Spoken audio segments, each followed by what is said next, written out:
Silas bursts into his remote cabin, seeking only death's solace, but a faint fire burns. "Get out!" he bellows, his voice echoing the mountain's wrath. A terrified mother shields her child, clinging to a mysterious tiny detail. His isolated grave now holds lives at stake. What choice he makes next will change his frozen world forever. The howling wind and the ceaseless snowfall, erasing all tracks of his existence, were to be his only companions, fitting escorts for a weary warrior who had decided there was no longer a place for him among men.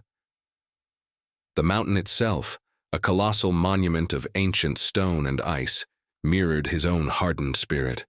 Its peaks, jagged and defiant, spoke of endurance, but also of an ultimate graceful surrender to the elements. He had come to let the mountain's cold embrace finally quiet the tempest within his heart, to allow the vast, indifferent wilderness to consume what little remained of him. This forgotten cabin, nestled like a forgotten tooth in the maw of a sleeping giant, was a perfect vessel for his fading existence. It stood apart, a silent sentinel witnessing the relentless march of the seasons. Indifferent to the pain of any single soul, his days were marked by the rhythmic swing of an axe against resilient pine, the methodical stacking of firewood, each log a small triumph against the encroaching cold. He would mend a broken shutter, patch a drafty wall, not out of hope for a future, but out of a deep-seated respect for order, even in his own decay. The air inside, though cold, carried the faint earthy scent of ancient timber and the ghost of fires long extinguished. He imagined the final cold seep, slowly, inexorably, into his bones, a merciful oblivion. He cherished the profound silence, broken only by the mournful cry of an owl or the distant crack of ice, believing it to be the only true companion worthy of his final hours. He had foreseen only dust motes dancing in shafts of weak winter light, the echoing emptiness a testament to his successful escape from a world he despised. Yet, as his calloused hand closed around the frozen latch, and he pushed open the heavy timber door that should have yielded only to emptiness and the dust of abandonment, destiny, in its cruel, ironic wisdom, played its most profound trick. The chill that met him as he nudged the door open should have been absolute, pristine, untainted by life. Instead, a subtle warmth, a whisper of human presence defied his expectations. The aroma of burning pine, sweet and earthy, filled his nostrils, a scent so foreign to his solitary vision of the cabin that his mind struggled to reconcile it. A flickering orange glow, born of an improvised fire, danced within the cabin's deepening gloom, painting shadows where only darkness should have been. And then, from the deepest corner, two pairs of wide, terrified eyes stared back at him. Huddled there was a woman, Clara, a mere wisp of a thing clutching a small child, Leo protectively to her chest. Their faces, pale as the mountain snow, were etched with a fear more profound than any storm Silas had ever weathered. The invasion of his solitary sanctuary, meant to be his tomb, ignited an initial, guttural fury within the giant. A primal roar, trapped deep in his throat, was his first response to the trespass. His hands, gnarled and powerful, instinctively clenched, ready to expel the trespassers, to reclaim his sacred solitude. Yet, as his gaze lingered upon the utter fragility of those two lives, trembling before his imposing figure, the forgotten embers of his own humanity stirred. He saw not intruders, but echoes of a vulnerability he had once known, reflections of a desperation he understood too well. The choice was stark: cast them out into the certain death of the blizzard, or delay his own end to reckon with this unforeseen intrusion. A responsibility, heavy and ancient, settled upon his broad shoulders. He had sought a solitary death, a quiet end, convinced his heart was too scarred to ever feel again. But in that moment, confronted by the desperate, innocent lives huddled before him, something shifted. A forgotten warmth spread through his chest, a flicker of an emotion he had long buried. His path to oblivion, once so clear and resolute, now splintered, offering an unforeseen, terrifying, and utterly inevitable detour into the very life he had sought to abandon. The silence that followed his entry was heavy, broken only by the crackle of the improvised fire and the soft, frightened whimpers of the child. Silas, a man accustomed to confronting bears and blizzards, found himself disarmed by the raw vulnerability before him. His initial surge of fury, a familiar companion in his isolation, clashed with something else, a forgotten echo of responsibility. Clara, her eyes wide with a desperate plea, tightened her embrace around Leo, whose small face was buried in her shoulder. The scent of pine resin and desperation clung to the air, mingling with the metallic tang of his own rising irritation. He stood there, a colossal shadow framed by the doorway, grappling with a choice he had never anticipated. He saw the fear in her gaze, not of him alone, but of the relentless mountain outside. Her clothes, though patched, were thin, and the child shivered even near the fire's meager warmth. They were two fragile birds caught in a trap he had laid for himself, seeking shelter in the very place he had chosen for his demise. His purpose, once so clear, fractured under the weight of their immediate, undeniable need. To cast them out would be to condemn them to the white death swirling beyond the door, a fate he himself had sought, but never would he inflict it on the innocent.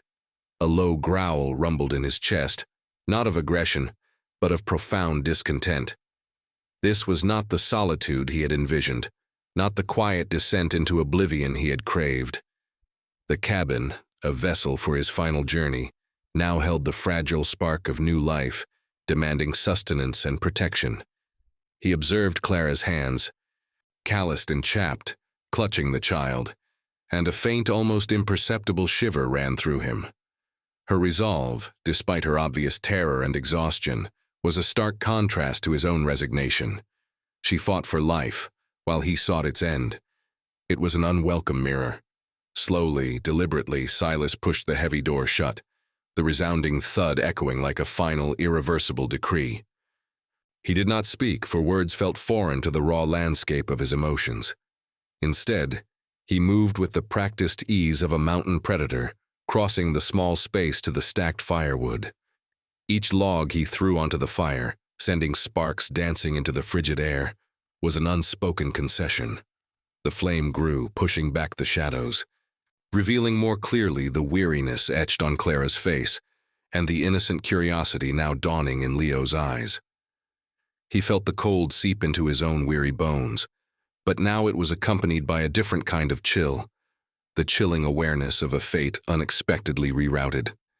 Days bled into weeks, each marked by the monotonous rhythm of survival. Silas would venture out into the biting winds, axe in hand, returning with game or more firewood.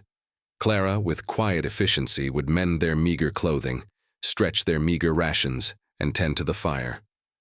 Leo, a silent observer at first, began to follow Silas with his eyes, a small, unblinking sentinel. There was no joy in this coexistence, only a grim, unspoken agreement. Silas's presence, though imposing, became their shield against the indifferent wrath of the mountain. He provided the shelter, the food, the raw, brutal strength necessary for survival. He often watched Clara as she worked, her movements precise and careful. Once, as she carefully unwrapped a small worn cloth from a tiny carved wooden bird she kept tucked away, a flash of recognition, faint as a distant memory, flickered within him. It was a simple, common carving, yet something about its unique, rough-hewn artistry sparked a vague, unsettling chord.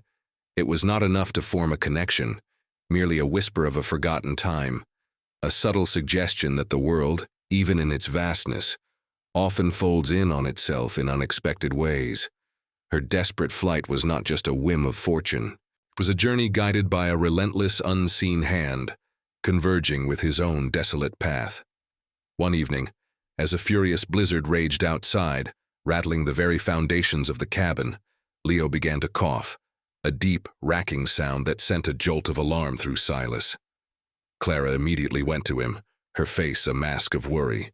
She cradled the boy, murmuring soft words, her touch gentle, yet desperate. Silas watched from the shadows, an unwilling witness to their vulnerability. He had intended to watch the world die, not to become a silent guardian for its fragile sparks. The boy's labored breathing filled the small cabin, a stark reminder that even in his planned isolation, life had found a way to tether him. The cold outside seemed to press in, a physical entity testing the newly forged fragile walls of their reluctant sanctuary. His hand, once ready to push them back into the void, now twitched with an unfamiliar, almost terrifying instinct to protect. He knew then, with a chilling certainty, that his solitary journey into death had been irrevocably altered. The path he had laid out for himself, stark and clear, was now choked with the thorny vines of unexpected life. He had crossed an invisible line, not with a conscious step, but with the reluctant acceptance of two pleading gazes. The mountain had not offered him peace in solitude. It had presented him with a new, unwanted purpose. And as the storm outside howled its mournful song, echoing the tempest within his own soul, Silas found himself standing not on the precipice of his end, but on the threshold of an arduous, unknown beginning. The fragile lives of Clara and Leo, like a whispered vow, now woven inextricably into the very fabric of his reluctant future. The days that followed his reluctant acceptance were a study in silent tension. Clara and Leo inhabited the small cabin like wary deer, always aware of the giant mountain man who moved through their space. Silas, for his part, maintained an impenetrable wall of silence, his eyes, like the distant peaks, revealing nothing. His movements were deliberate, his presence a constant, imposing force. He would leave before dawn, returning late, laden with game or firewood, and then retreat to his corner, observing them with an intensity that both unnerved and reassured. They understood, without a single word, that his provision was not born of kindness, but of a harsh, unyielding code that now, inexplicably, included them. Clara, despite her exhaustion, moved with a quiet dignity. She carefully tended the fire, stretched their meager provisions, and cleaned the small space, transforming it, little by little, from a mere shelter into something resembling a living quarter. Her hands, though small, were surprisingly strong, accustomed to toil. Leo, still mostly silent, watched Silas with an innocent, unwavering curiosity, his small head turning whenever the mountain man shifted his weight or reached for his hunting knife. The cabin, once Silas's private world, was now a shared space, humming with unspoken anxieties and nascent hopes. Silas, a creature of habit and solitude, felt the intrusion deeply. Every rustle of Clara's skirt, every soft sigh from Leo, was a ripple in the stillness he had cultivated for so long. He had chosen this isolated peak to escape all ties, all demands, all the messy intricacies of human connection. Yet here they were, two fragile beings, entirely dependent on his reluctant protection. He found himself checking the snow levels more frequently, listening for the distant cry of a wolf, his senses heightened, not for his own survival, but for theirs. It was an unwelcome burden, a constant, gnawing presence in his once empty heart.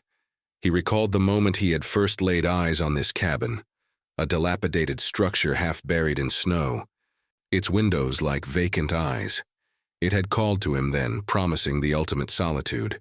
He had cleared the heavy snow from its roof, patched the gaping holes, and meticulously reinforced its walls, preparing it as a sanctuary, yes, but for a single soul awaiting its end. The irony was a bitter taste in his mouth. Now, the hearth he had built to warm his own final moments glowed with the light of another's hope, its warmth a tangible presence that chased away the shadows, both physical and emotional.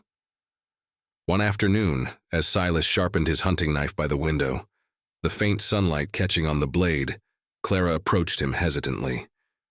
She held a small, intricately carved wooden bird in her hand, the same one he had glimpsed before. Its wings were outstretched, as if in mid-flight. "This belonged to my mother," she murmured, her voice soft, almost a whisper against the omnipresent wind. "She always said it would lead me home, no matter how lost I felt." Silas looked up, his gaze intense, assessing. He recognized the carving now, a distinct pattern of feathering on its wing, a subtle notch in its tail, It was the same design he had carved into a small wooden box he carried, a box that contained his most cherished and most painful memories. A memory stirred, distant and hazy, of his own mother, her hands deft and gentle, teaching him to carve such birds from scrapwood. The realization was not a flash of lightning, but a slow, dawning warmth, a thread of shared past woven into the fabric of their present. He grunted, a sound that could have meant anything, then returned his attention to the blade. He did not ask about her mother or her past, or the journey that had brought her to his door. He did not need to. The small wooden bird, an innocent talisman, was a silent testament to a world far beyond the cabin, a world Clara had desperately fled. He knew, with an instinct forged in years of solitude, that her past was a predator, always lurking, always seeking. He could sense the unspoken terror that still clung to her, a residue of some unimaginable brutality. Later that evening, as the fire cast long, dancing shadows, Silas finally broke his extended silence. His voice, rough and deep from disuse, startled them both. "I will allow you to stay," he stated, his gaze fixed on the flames, but not without purpose. Clara looked up, her eyes wide, expectant. "The mountain takes more than it gives," he continued, his words like sharp stones. "And so, you will earn your keep." He outlined the terms with brutal simplicity. She would tend the garden plot in the short growing season, gather berries, mend his torn garments, and assist with the preparations of game. Leo, though small, would help gather kindling and learn the ways of the forest. This was no act of charity, but a demand for utility, a stark contract of survival. He made it clear that comfort was not an offering, but a luxury unknown in these unforgiving peaks. Their sanctuary was not a haven of ease, but a fortress of resilience, maintained by relentless effort and strict adherence to the unwritten laws of the wilderness. He would provide the protection, the raw power to keep them alive, but they, in turn, must contribute to the very fabric of that demanding existence. And with those words, the mountain man, who had sought only to die alone, had, by an unspoken decree, bound himself to the fragile hope of life. The initial weeks under Silas's unspoken contract were a grueling test of Clara's resilience. The mountain's demands were relentless, mirroring the silent scrutiny of the man who had reluctantly sheltered them. Clara learned to distinguish between edible and poisonous berries, her fingers raw from the cold and the endless picking. She spent hours tending the small, rocky garden plot Silas had grudgingly shown her, coaxing life from the unforgiving soil. Her hands, once accustomed to finer, softer tasks, now knew the rough texture of earth and root. She carried water from the icy stream, chopped kindling with an axe far too heavy for her frame, and patched Silas's worn buckskins with stitches that grew steadily more competent. Each task was a small, silent battle, and each completed chore a subtle victory. Silas observed her with an unwavering gaze, his expressions unreadable. He saw her struggle, the tremble in her hands as she lifted a heavy log, the lines of exhaustion etched around her eyes. Yet, he also saw a fierce, quiet determination that surprised him. She never complained, never shirked a task. What he had expected to be a burden, a weakness to endure, was slowly revealing itself as a steady, enduring strength. He noted the way she nursed a tiny sprout in the garden, or meticulously mended a torn seam, pouring a careful attention into each small act. Leo, emboldened by Clara's presence, slowly shed his fearful silence. He would follow Silas like a shadow on his foraging trips, his small hand clutching a basket for berries.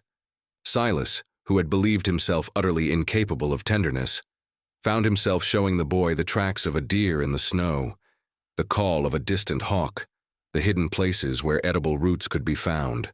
He taught Leo to distinguish the sounds of the forest, to understand its rhythms. The boy's eyes, once wide with terror, now shone with a boundless wonder and a nascent, innocent trust in the towering figure who guarded them. Clara, in turn, began to transform the stark cabin. She gathered fragrant pine boughs and arranged them, bringing a touch of green to the rough-hewn walls. She fashioned small, practical shelves from scavenged wood, organizing their few possessions. The air, once heavy with the scent of damp earth and smoke, now held the subtle aroma of drying herbs and the sweet, clean smell of freshly washed linens, even if those linens were simple, worn cloths. The cold stone hearth, once a functional necessity, became the warm, pulsing heart of their home, always lit, always ready to offer solace from the brutal mountain cold. What had been merely a shelter for survival began to acquire the quiet dignity of a home, shaped by her gentle, persistent touch. One afternoon, a bitter cold snap descended, threatening to freeze their meager food stores. Silas had gone hunting, leaving Clara to tend the cabin. When he returned, exhausted and empty-handed, the temperature inside was surprisingly warm. Clara had built a secondary, smaller fire in a cleverly constructed stone pit near the back wall, using a method she remembered from her grandmother's tales, radiating heat more efficiently. She had packed the cracks in the cabin walls with moss and clay, a technique she had learned from watching birds build nests. The cabin, usually drafty, now held a palpable warmth that defied the biting winds outside. Silas felt it immediately, a deep, pervasive heat that seemed to chase away the chill from his very bones. He watched her carefully, noting her quiet ingenuity. Her contributions were not the brute force he provided, but a different kind of strength, one of nurturing, of resourcefulness, of making life bloom in the harshest conditions. She had taken his utilitarian, solitary dwelling and infused it with the spirit of home. His grim solitude had become a shared existence, and he found himself, against all his expectations, appreciating the quiet, comforting rhythm she brought. The truth was stark and undeniable. The cabin, his intended tomb, was no longer just his. It was becoming a home, shaped by her resilient spirit. But the peace was fragile. One biting morning, as the first hints of spring attempted to push through the lingering ice, a low, guttural growl echoed from the dense tree line beyond their cabin. It was not the familiar sound of a lone wolf, but something larger, more menacing. Silas, already alert, saw movement in the shadows. A large, dark figure, its eyes glinting with a predatory hunger. A lone, massive bear, awakened early from its hibernation by the shifting weather, had ventured too close, drawn by the scent of their stored meat. It lumbered towards the cabin, its immense paws crunching on the frozen ground, a living embodiment of the mountain's untamed savagery, challenging their newfound tenuous peace. The growl that tore through the crisp morning air sent a jolt of icy fear through Clara, though she stood frozen by the small window, clutching Leo to her chest. Silas, his hunter's instincts honed by years of wilderness survival, was already moving. He grabbed his heavy axe, its blade gleaming dully in the pale light. The bear, a colossal beast, was closer now, its eyes fixed on the cabin, a primal force of hunger and brute strength. This was not a quick skirmish for territory. It was a grave threat to their very existence, a test of the fragile sanctuary they had built. Silas stepped out onto the cabin's small porch, a formidable silhouette against the encroaching morning mist. He stood his ground, axe held ready, a picture of raw, defiant courage. The bear, seeing him, paused, assessing its opponent. Its head, massive and powerful, swayed from side to side, its deep rumble a warning.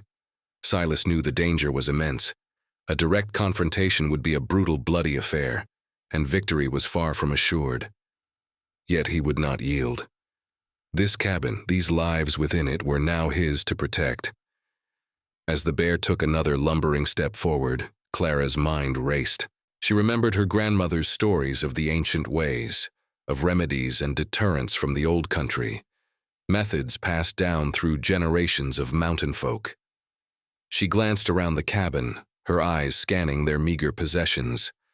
Her gaze landed on the herbs she had been drying above the hearth, pungent wild garlic, bitter wormwood, and a handful of dried peppers she had brought with her from the lowlands. An idea, wild and desperate, ignited in her mind. Without a word, she began to move, gathering the herbs, crushing them rapidly in a rough cloth. Leo, sensing the shift in the air, watched her with wide, silent eyes.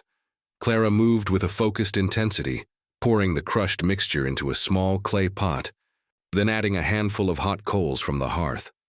A thick, acrid smoke began to rise, stinging her own eyes.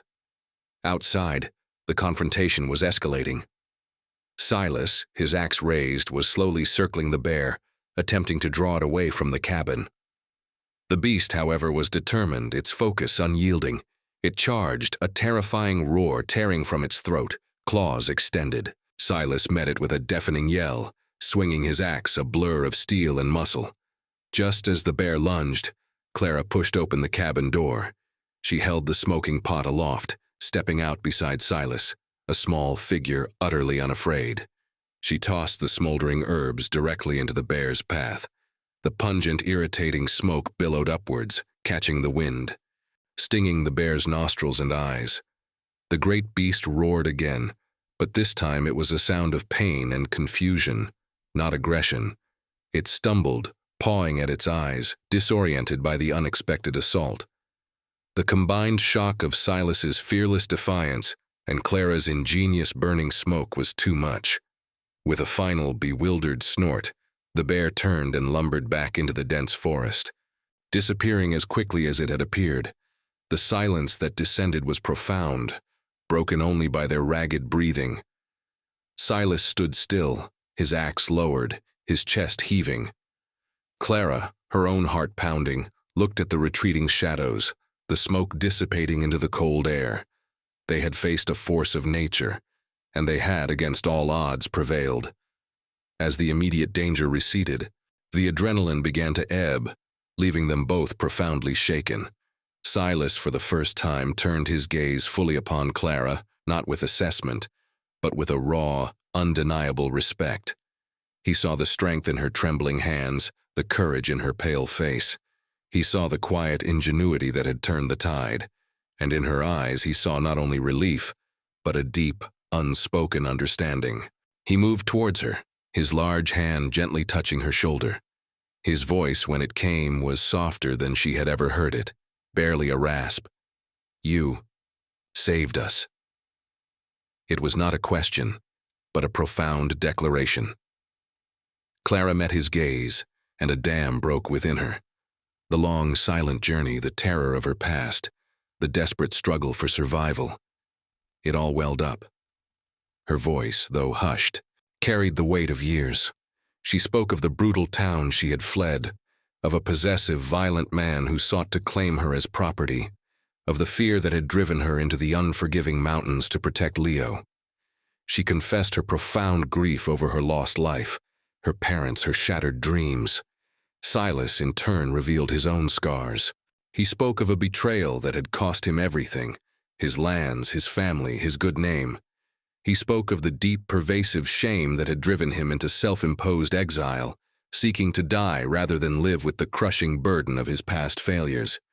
He confessed the profound loneliness that had become his constant companion, the self-loathing that had withered his soul. He had sought the ultimate isolation, only to find connection thrust upon him.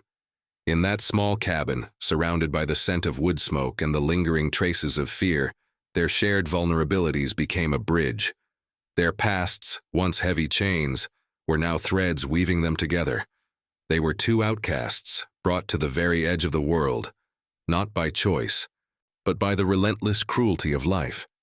Yet in their shared struggle, they had found a strange, compelling kinship. They were not just survivor and refugee, they were kindred spirits, two shattered souls finding a strange wholeness in each other's presence. The mountain had challenged them, and in defeating its wildness, they had unearthed a deeper truth about themselves. The cabin was no longer merely a place of refuge, it was becoming a sanctuary of mutual healing. And as the sun finally broke through the clouds, casting long golden shafts of light across the snowy peaks, Silas looked at Clara, then at Leo, then back at Clara. His eyes held a newfound warmth, a glimmer of an emotion he thought long dead. He knew then, with an absolute certainty that resonated deep within his bones, that his grim journey towards an isolated death had not merely been diverted, but irrevocably ended. His solitude was no more. His purpose now was clear. He would protect this found family, this fragile hope with every ounce of strength remaining in his formidable being. With the immediate threat of the bear dispelled, a profound shift occurred within the small cabin. The invisible walls that had separated Silas, Clara, and Leo began to crumble, replaced by the sturdy, unspoken architecture of shared experience and mutual trust. The days that followed were not without hardship, for the mountain rarely relented its demands, but they were now imbued with a different quality, a quiet harmony, a sense of belonging that warmed the heart more effectively than any fire. Silas, once a solitary sentinel, found himself anticipating the soft rustle of Clara's movements, the quiet murmur of her voice as she taught Leo his letters by the flickering firelight. He still spent hours in the wilderness hunting and trapping, but his returns were now met with a genuine warmth, a small smile from Clara, a delighted shout from Leo.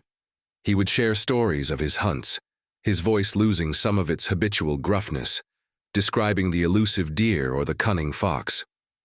Clara, in turn, would listen intently, her questions revealing a keen intelligence and a deep understanding of the natural world.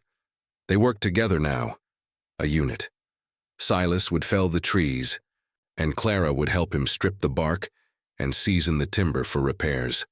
She continued to tend the garden, and Leo, under Silas's patient guidance, became adept at gathering wild mushrooms and berries.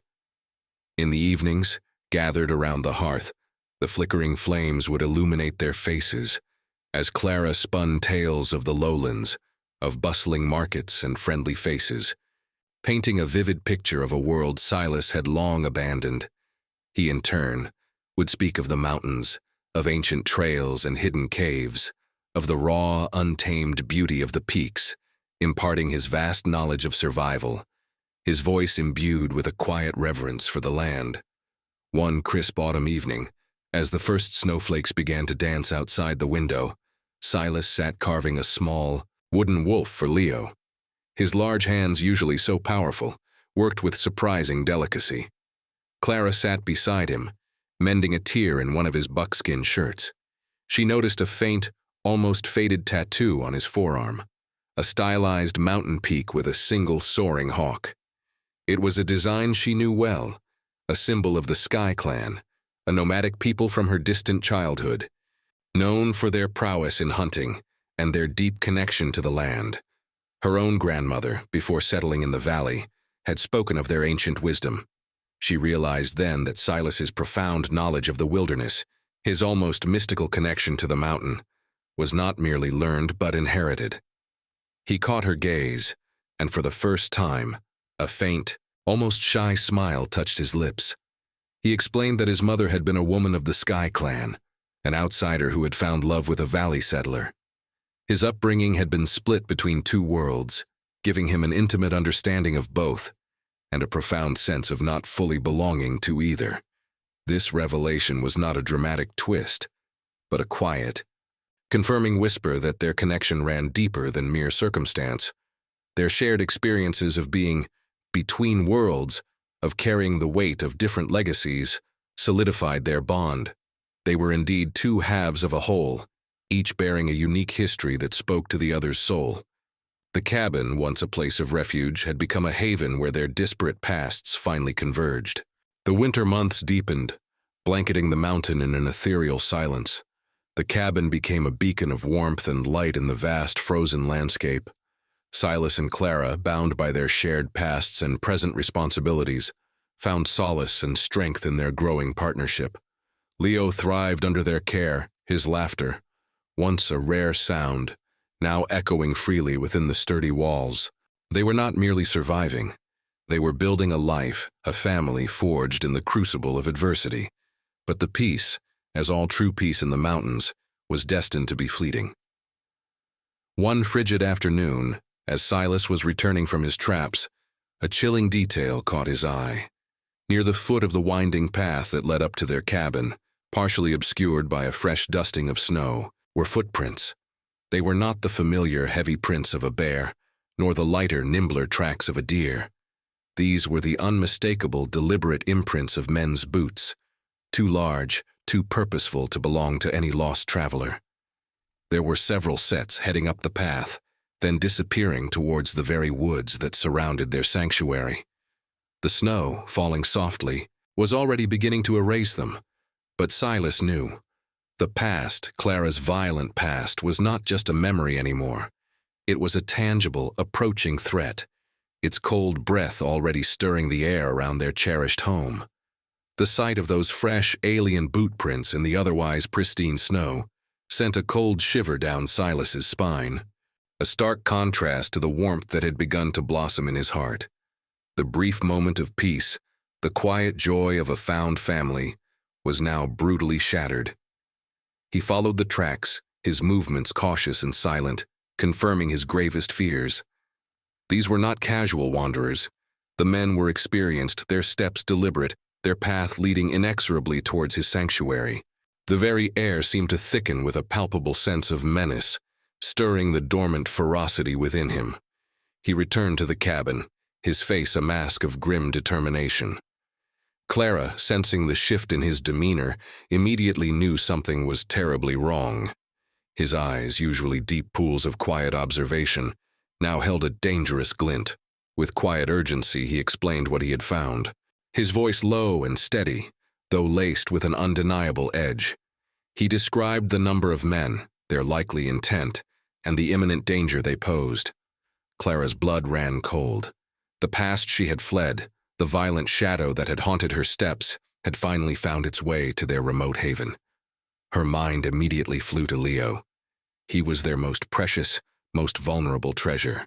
She saw the terror mirrored in her son's innocent eyes, understanding instinctively the nature of the threat. The men from her past, the brutal, possessive merchant who claimed her as his property, his hired thugs, would stop at nothing to reclaim what they believed was theirs. They would take her, and perhaps harm Leo, using them both to settle a twisted score. The thought ignited a desperate resolve within her. Silas, ever the strategist of the wilderness, began to prepare. He checked his hunting rifle, sharpened his axe, and secured the cabin's few windows with thick wooden planks. He barricaded the heavy door, transforming their home into a fortress. He showed Clara hidden escape routes into the dense forest, instructing her on how to move silently through the snow, how to find the emergency caches he had buried months ago. He taught her how to use a small hunting knife, imparting quick, vital lessons on self-defense. The mountain man, who had once offered only reluctant shelter, now stood as a formidable, unyielding protector, a force of nature ready to meet the encroaching darkness. As dusk settled, painting the peaks in shades of bruised purple and gray, they heard them, the faint crunching sounds of footsteps on snow, the muffled voices of men drawing closer. Clara clutched Leo, her heart a frantic drum against her ribs. She looked at Silas, her eyes conveying a desperate, unspoken plea. He met her gaze, his own filled with a fierce, unwavering commitment. He would defend them, even if it cost him his life. But Clara, a woman who had endured much, was not merely a victim to be protected. She was a survivor, with a fierce, maternal instinct that transcended fear. She knew these men. She knew their leader's cruel mind, his possessive nature. She understood that Silas, for all his strength, could not fight them all indefinitely, especially with Leo and her own presence to consider. A desperate plan began to form in her mind, a terrible sacrifice that might just buy them the time they needed. "They want me," she whispered, her voice trembling but firm. "They will not stop until they have me. If I am gone, they will have no reason to stay, no reason to harm you or Leo." Silas turned, his eyes narrowing, understanding the terrible implication of her words. He started to protest, a low growl rumbling in his chest. His purpose was to protect, not to surrender. But Clara pressed on, her resolve hardening. "It is the only way to ensure Leo's safety, and yours. You have given us life here. I cannot ask you to sacrifice yours for a past that is mine alone." She reminded him of the merchant's twisted sense of ownership, how he would revel in recapturing her, seeing it as a victory. She knew his vanity, his cruelty.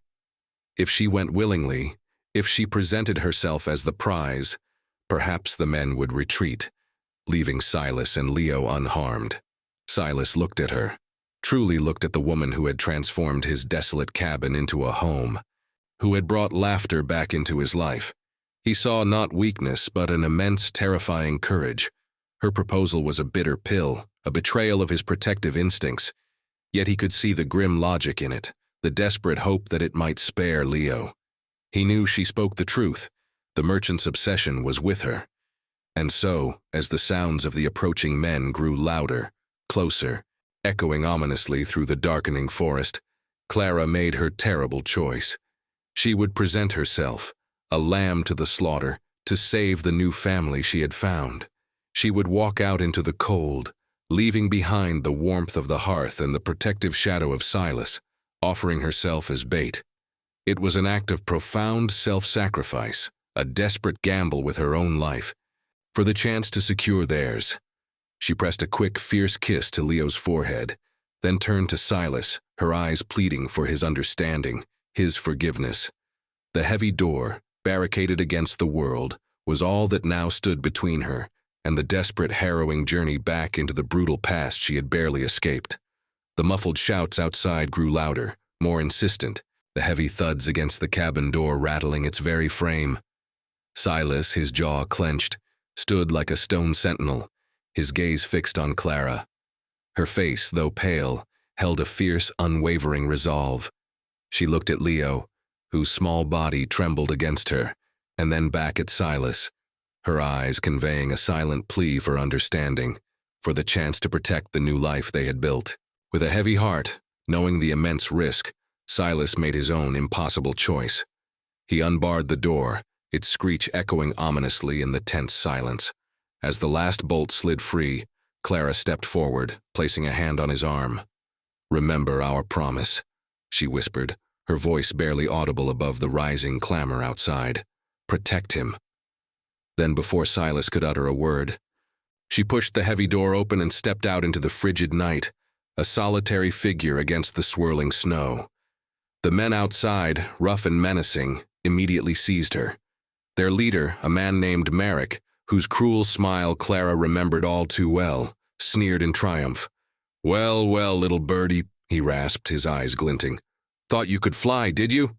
He laughed, a harsh, grating sound as his men bound her wrists. But then, a chilling stillness descended. From the deeper shadows of the forest, a guttural snarl broke the silence. The bounty hunters, momentarily distracted by their prize, stiffened. A massive shadow detached itself from the trees, moving with a silent, predatory grace. It was the same bear that had threatened the cabin weeks ago, its eyes now glowing with an eerie green light in the dimness. It had been driven from its hibernation, made aggressive by the encroaching human presence, and it was not alone. Behind it, others stirred, their low growls echoing through the night. The hunters, focused on their human prey, had stumbled unwittingly into the den of a larger, more formidable guardian. Merrick, though a cruel man, was not foolish. He knew the primal terror of a bear enraged and the sheer impossibility of fighting several at once in the dark. His triumph quickly turned to panicked alarm. He cursed, shoving Clara roughly towards one of his men. "Take her! The rest of you, scatter! We'll meet at the pass!" The men, clearly unnerved, began to fall back, their bravado crumbling in the face of the unexpected, non-human threat. But Silas, hidden just inside the cabin, was not idle. He had watched Clara's abduction, his heart a heavy stone in his chest. As the men began to retreat, he seized his moment. He had meticulously studied the subtle shifts in the snow. The weakness of the ground near a hidden fissure he knew well. With a silent nod to Leo, who bravely remained hidden, Silas burst from the cabin. He moved with the swift, deceptive speed of a mountain cat, not engaging the men directly, but targeting the ground beneath their panicked retreat. He used his axe, not as a weapon, but as a tool. With swift, powerful blows, he shattered the icy crust of snow over the fissure, revealing the treacherous, gaping chasm beneath. The lead bounty hunter, stumbling backward in his haste to escape the approaching bears, plunged with a terrified shriek into the icy darkness. His cries were quickly silenced by the unforgiving depths. The other men, witnessing their comrade's demise, screamed in terror, their retreat becoming a frantic, desperate rout. Merrick, seeing his plan crumble and his men scattered, released Clara with a frustrated roar, abandoning his prize in the face of certain death from the enraged beasts. The bears, their attention now fully on the fleeing men, pursued them into the forest, their roars echoing the raw, brutal justice of the wilderness. Silas moved swiftly to Clara's side, cutting her bindings, his large hand gently guiding her back towards the safety of the cabin. The immediate danger had passed, the main threat neutralized, not by direct combat, but by the cunning manipulation of the mountain's own ferocity and the unexpected intervention of its true guardians. Yet, as the last screams faded into the night and the bear's roars receded, a chilling silence settled. Merrick, though defeated and humiliated, had managed to escape, disappearing into the depths of the forest. He would be wounded, perhaps, and burning with a vengeful hatred, but he was alive. The main battle was won, the immediate family safe, but the mountain, in its harsh wisdom, reminded them that peace was always a fragile, hard-won prize. The darkness held lingering echoes of their ordeal, a silent promise that the shadows of the past, though temporarily thwarted, could always return to haunt them. The passing of 9 months transformed the mountain, just as it transformed the lives within the little cabin. The brutal winter yielded to a vibrant spring, then to a bountiful summer, and now the golden hues of autumn painted the peaks in shades of amber and rust. The scars of the past winter's confrontation had faded, both on the land and in the hearts of Silas and Clara. The cabin, once a place of solitary despair and then reluctant refuge, had truly become a home, a beacon of warmth and life nestled amidst the wild grandeur. Silas, no longer the grim, death-seeking recluse, moved with a quiet contentment. His hands, still capable of felling trees and tracking game, now also cradled small hands, guided small feet along forest trails. Leo, thriving under the combined care of Silas and Clara, was a vibrant, curious boy, his laughter a joyful melody that often echoed through the cabin.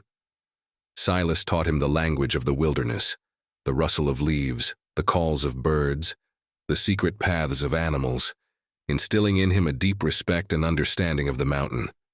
The mountain man, once devoid of purpose, now carried the profound joy of guiding a new life, a legacy he had never dreamed possible. Clara, her eyes now devoid of the fear that once haunted them, moved with grace and confidence. She cultivated their garden with expert care, harvested medicinal herbs from the forest, and filled the cabin with the aroma of fresh-baked bread and simmering stews. Her presence had softened the cabin's rough edges, bringing order and beauty to their rugged existence. She was no longer a refugee. She was the heart of their home, her resilience a quiet strength that underpinned their days. One crisp autumn morning, the cabin was abuzz with a new kind of energy. Clara sat by the hearth, a serene smile gracing her lips, a tiny bundle cradled in her arms. Their daughter, born just a few weeks prior, was a tiny testament to their enduring love and the complete healing of their fragmented pasts. Silas watched, a depth of emotion he never thought possible swelling in his chest, as Leo gently stroked his baby sister's cheek. The family was complete, a vibrant, living testament to the power of shared struggle and mutual devotion. The merchant's threat, though real, had ultimately failed. His malice had inadvertently forged something stronger, more enduring than he could ever comprehend. Clara often recounted the story of the small wooden bird she carried, the one with the unique carving. After their daughter's birth, she had shared with Silas a long-held family secret. Her grandmother, a woman of deep wisdom, had told her that the carving was more than just a symbol. It was a subtle map, a guide to a hidden spring high in the mountains, a place believed to have ancient healing properties, known only to a few chosen families, including Silas's own Sky Clan ancestors. It was a place where their two lineages, the valley settlers and the mountain nomads, had once met in peace, trading knowledge and sharing the bounty of the land. This revelation intertwined their histories even further, revealing that their meeting was not mere coincidence, but a destined convergence, a return to an ancient harmony. The cabin, now expanded with an additional room and a sturdier porch, was not just a home for their small family. It was a link in a chain, a continuation of a heritage of resilience and connection to the land. They learned that the spring was also a symbol, a promise of renewal, a place where wounds could truly heal, not just physically, but spiritually. It was a quiet testament that the wild places of the world held not only danger, but also profound wisdom and peace for those who dared to seek it. And so, the tale of Silas, the mountain man who sought to die alone, found its poignant end not in solitude, but in the vibrant, bustling heart of a family he had never intended to find. He had come to the mountains seeking an end, but instead found a beginning. The true strength of a man, the world had learned, was not measured in his ability to withstand loneliness, but in his courage to open his heart, to protect the vulnerable, and to build a home where love could truly flourish. For in the embrace of the wild, unforgiving peaks, he discovered that home was not a fixed place on a map, but a sacred space carved out by shared dreams, unspoken promises, and the unwavering light of a found family bound together by the enduring spirit of the mountain itself. Did you enjoy this journey? Tell us from what corner of the world you're watching this story from. Leave your comment, and to make sure you don't miss the next adventure, subscribe to the channel.